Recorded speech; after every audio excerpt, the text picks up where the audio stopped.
Hi there, welcome to my views and news. Two stories. Firstly, some Fano fighters have surrendered according to a statement issued by the Ethiopian military. Pictures have been released of the Fano fighters who surrendered. Secondly, viewers, exclusive information for you from the Amhara region about Fano's strategy against drones. I received this piece of information uh, from a Fano fighter in touch with me, uh, and the man is part of planning Pano's activities.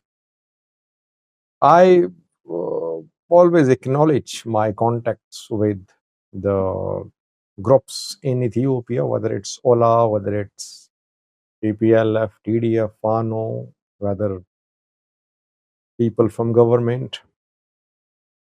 I never hide.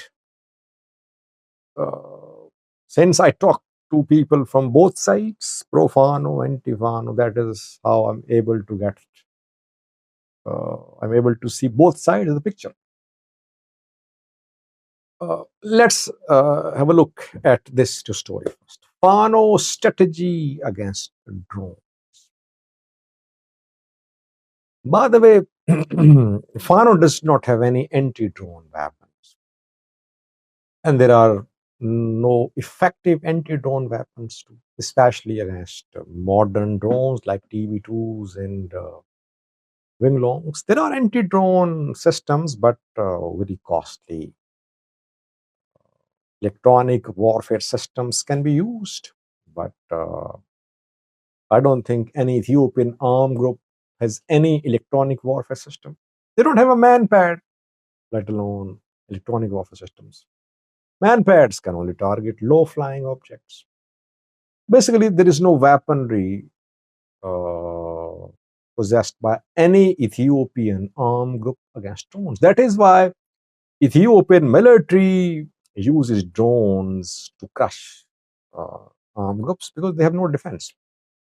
They can only make adjustments on the ground in terms of their movement, in terms of the way they move, in terms of the places they use as headquarters, in terms of keeping their location, their headquarters, their movement secret. So they can make this type of adjustment. They don't have anti-drone weapons. In Gondar, from Gondar, I have received this information. Fano supporters won't like this news story, but as I say, that I don't make the videos to make viewers happy. I want to keep my viewers updated. That's my job. That's my responsibility. I don't make videos just to make people happy by just telling lies. I make videos to show the true picture. And sometimes I am criticized by all parties. In Gondar, Fano fighters are using religious places for shelter, for platform, for staging attacks. Religious places means churches, mosques, etc. That is why we're seeing less drone strikes in Gondar, both South Gondar and North. More strikes in Gujam and Shawa. Fano fighters are using government buildings, schools, dispensaries, hospitals, government buildings are also being used. And that is why schools are being hit in drone strikes because they're being used by Fano fighters as headquarters. Schools are closed in the Amhara region. There's no educational activity. Government buildings are also being used by Fano fighters for their operations.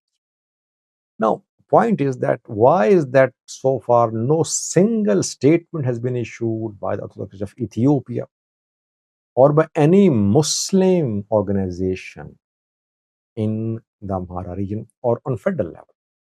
If a mosque is hit, if a church is hit, you'll see religious leaders condemn the attacks. You'll see religious leader speak against the government. Now their premises are being used by Fano fighters reportedly. It's not new, by the way.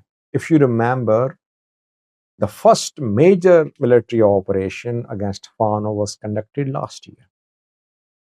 It was in Gujam. I forgot the name of the place, where Fano fighters, including Skandar Naga, were using Debre Ilyas. I remember.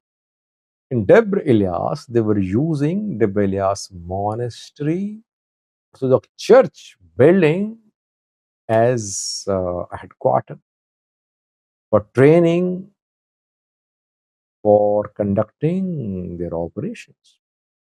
And Orthodox Church remained silent, did not say a word about its facilities, its premises being used by Fano fighters. Same is happening now, reportedly, in parts of Gondar too. Again, church is silent, Muslim community is silent as well. They should clarify at least, are any religious places, worship places being used by Fano fighters as shelters? Uh, yes, it's difficult for military, for air force to conduct drone strikes on mosques or churches because that would lead to serious escalation of religious tension. They're hitting schools, they're hitting hospitals. If there are no civilians nearby, they're hitting government buildings too, where Fano fighters are based. But they're not hitting uh, mosques and churches. In Gujam too, they're using churches too. So those places are not being hit. But the places like schools, dispensaries, government buildings are being hit in those. Basically, Fano fighters have no real defense against the drones.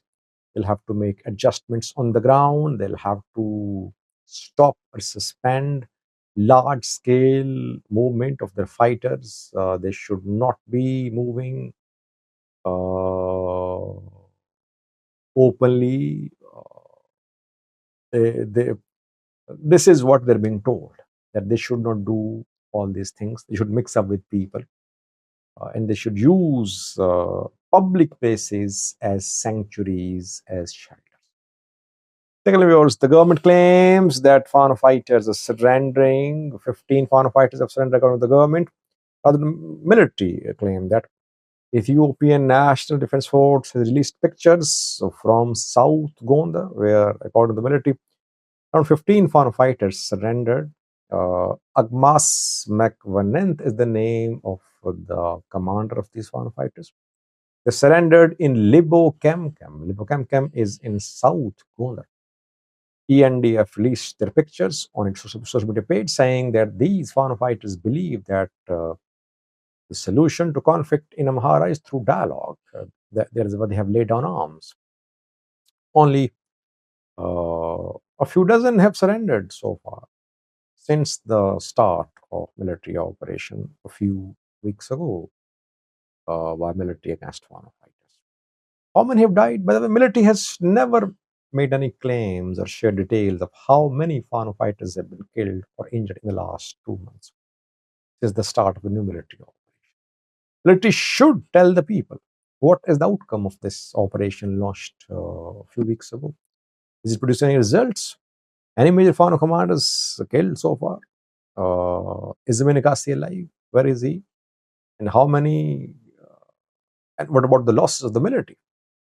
So no press briefings. We just learned that the operation had been launched by ENDF spokesperson and Amhara government spokesperson. So after that, no follow-up briefing. What happened? What is the outcome?